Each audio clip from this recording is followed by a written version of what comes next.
حضرت سیدنا ابو حازم رحمۃ اللہ علیہ فرماتے ہیں کہ میں نے دیکھا کہ کسی تکلیف پہنچنے کے فوراً بعد حضرت عمر بن عبدالعزیز میں خواب تھے، اور خواب ہی کی حالت میں آپ سونے کی حالت میں آپ پہلے روئے ہیں پھر ہنسنے لگے۔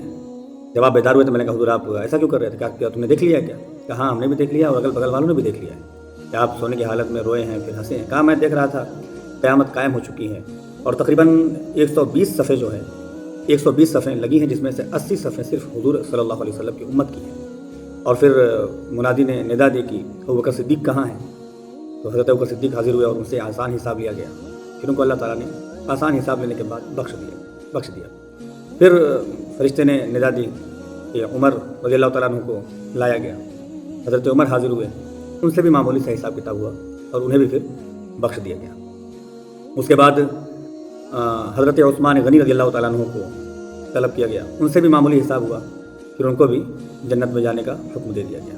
ان تینوں حضرات کو جنت میں جانے کا حکم مل گیا۔ اس کے بعد پھر فرشتے نے اعلان کیا کہ حضرت علی رضی اللہ تعالیٰ عنہ کہاں ہیں؟ ان کو بھی حاضر ہونا ہوا، اور جب وہ طلب کیے، جب وہ حاضر ہوئے تو ان سے بھی معمولی سا حساب ہوا اور انہیں بھی بخش دیا گیا۔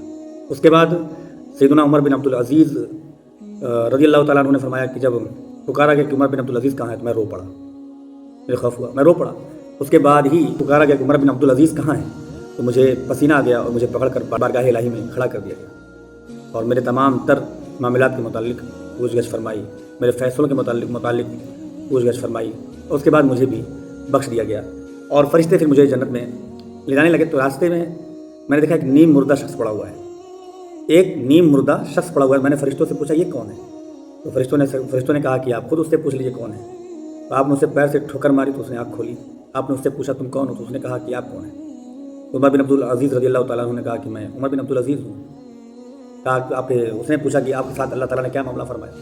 تو انہوں نے کہا کہ اللہ تعالیٰ نے مجھے معمولی سے حساب کتاب کے بعد بخش دیا ہے۔ اس نے مبارکباد پیش کی، آپ کو مبارک ہو۔ تو پھر عمر بن عبدالعزیز رضی اللہ تعالیٰ عنہ نے اس سے پوچھا تم کون ہو؟ اس نے کہا کہ میں حجاج بن یوسف ہوں، اور جتنے میں نے قتل کیے، جتنے لوگوں کو میں نے تڑپایا ہے، سب کے بدلے مجھے قتل کیا گیا، اور سعید بن جبیر رضی اللہ تعالیٰ عنہ کے بدلے 70 مرتبہ قتل کیا گیا۔ 70 مرتبہ، ایک جہاں لکھا ہوا ہے کہ ہر قتل کے بدلے مجھے 70 مرتبہ قتل کیا گیا ہے۔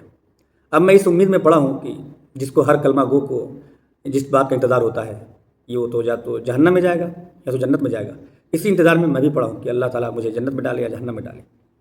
بتایا رہا ہوں کہ حجاج ایک بہت ظالم اور بہت طاقتور بادشاہ تھا نا، اسے کانفیڈنس، بھروسہ، اس وقت اپنی طاقت، اپنے فوج پر بہت بھروسہ رہا ہوگا، مگر جب وہ کسی کو قتل کرتا تھا تو سوچتا نہیں تھا کہ اس کا انجام کیا ہوگا۔ جب کسی کو قتل کرتا تھا اس کو یہ سمجھ میں آتا ہی نہیں تھا کہ اس کو میں قتل کر رہا ہوں تو میرا انجام کیا ہوگا، قتل کر ڈالتا تھا۔ اور کس کو قتل کرتا تھا؟ صحابہ کرام کو، بڑے بڑے نیک اور پرہیزگار لوگوں کو اس نے قتل کروایا، اور حالت یہ ہو گئی کہ ہر قتل کے بدلے اس کو 70 مرتبہ قتل کیا گیا ہے۔ 70 مرتبہ۔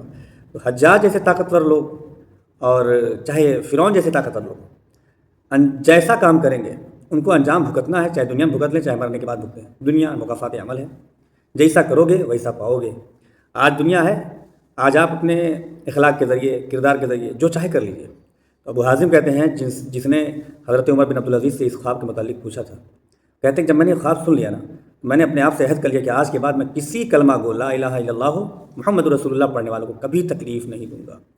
آپ جان کے رکھیے اس بات کو، بالکل گانٹھ مار لیجیے کہ آپ نے اگر تکلیف دی ہے اور آپ نے کسی کو تڑپایا ہے، ستایا ہے، بے عزت کیا ہے، اس کا انجام بھگتنے کے لیے آپ تیار ہر حال میں رہیے۔ آپ کچھ بھی ہوں، آپ سورما ہوں، آپ 30 مارکھا ہوں، آپ درم ہوں، کچھ بھی ہوں، آپ کو مرنے کے بعد رب کی بارگاہ میں آپ کو گھسیٹ دیا جائے گا۔